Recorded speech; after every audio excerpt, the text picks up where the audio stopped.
Creating a new Angular project from scratch can be a little challenging because we usually want to use some kind of module bundler like Webpack and then add all these plugins to compile it on TypeScript and do other processes. So luckily for us, there's the Angular CLI, a tool created by the Angular team, and it's open source, that allows us to make these projects super easy with just a simple command. You can download it by npm installing the Angular CLI tool and install it globally so you can make it available through your computer. If you have not already done so, make sure you have set up npm and node properly for this to work. Once installed, you can simply say ng new and then whatever you want to call your project. We're going to call this my first component. It might take a little bit for it to complete. Then once it's done, you can just say ng serve, which will throw it on a local host at port 4200. And this is really nice because before in our other examples, we might be using HTTPster and we had to refresh every single time, but now this is already going to be set up for every time there's changes, the browser will refresh itself and we'll see our changes updated. So without a lot of effort, we've already set up a whole Angular project, and you'll notice when I open it here that it's going to contain a lot of goodies, including tests for our components, as well as our first default component. The first main file of the whole Angular project is this main TS, and this is kind of where you bootstrap the application, you import your main app module, and you can even toggle between production and development modes. And we'll get into that later, what it's doing, but for now, let's just get into the components. In this app folder is where you'll find all the main app module and the first app component that it gives us. Modules in Angular are something that we assemble different components and services into, and then we can import modules into other modules. It's a nice way to organize your code, and usually it's a good idea to organize your business requirements of your application into different module sets. Declarations is the first line you see in modules, and that's where we declare all the components that we've made within a module. Imports, that's the area where we import actual other ng modules. Providers is where we also specify Angular services that we are creating. We'll get into Angular services later, but for now we're just focusing on components and what component is being bootstrapped. The bootstrap parameter is not something we will use on every single ng module. It's just telling us this is the main component that we want to load into the DOM, kind of like the root component within React. Now, because it already comes assembled with a little hello world component, we're going to go ahead and make our own, and we'll make a new folder.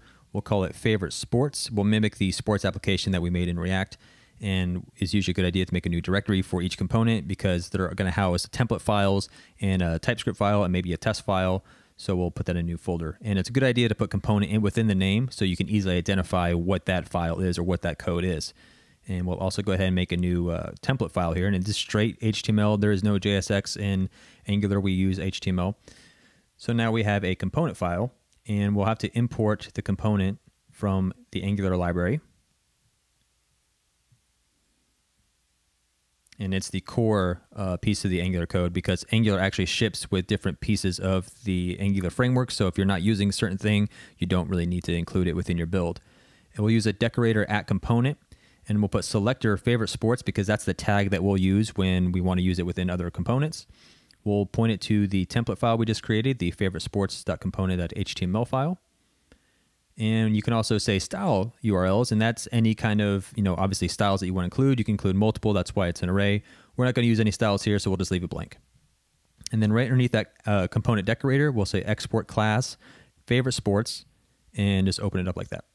Next, we'll go to our template file, and we'll just hard code a unsorted list item of our favorite sports.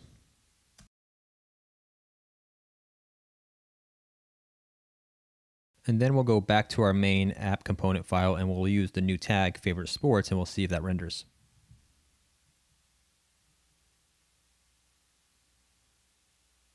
So in here, you can just put favorite sports. We'll hit save.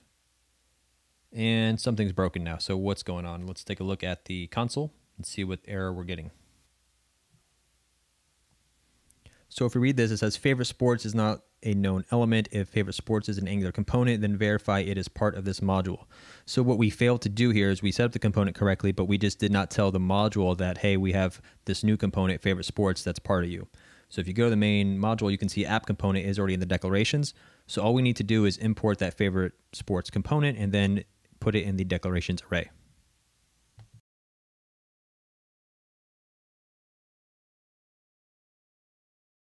And once we add this and hit save, we should see everything work correctly. And boom, we got hockey, football, baseball, and we have a new component. So this might have seemed a little tedious to do this, but actually the Angular CLI can help us out. We can actually generate new components with the command line.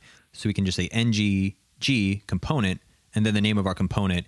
And the Angular CLI will do all the scaffolding of the main component files. It'll even include a test script, and it'll also add it to the module without us even having to do anything. It was a good idea for us to walk through this, but usually this is how you should set up your components, because you can see it even adds best practice, such as add the word component to it.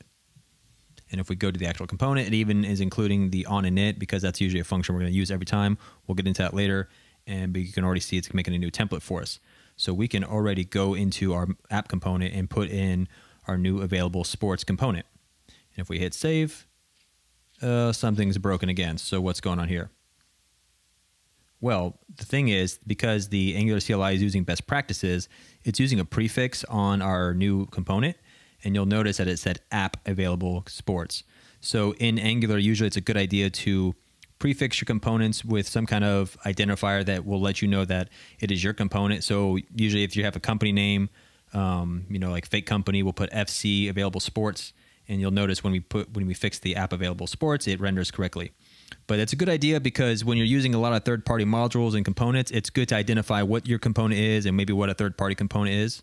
And we can change what this prefix is by saying ng for generate component -- prefix, and then giving it some kind of prefix name. So again, if we had a company name fake company, we'll put FC, and then we'll put a new name component such as all sports.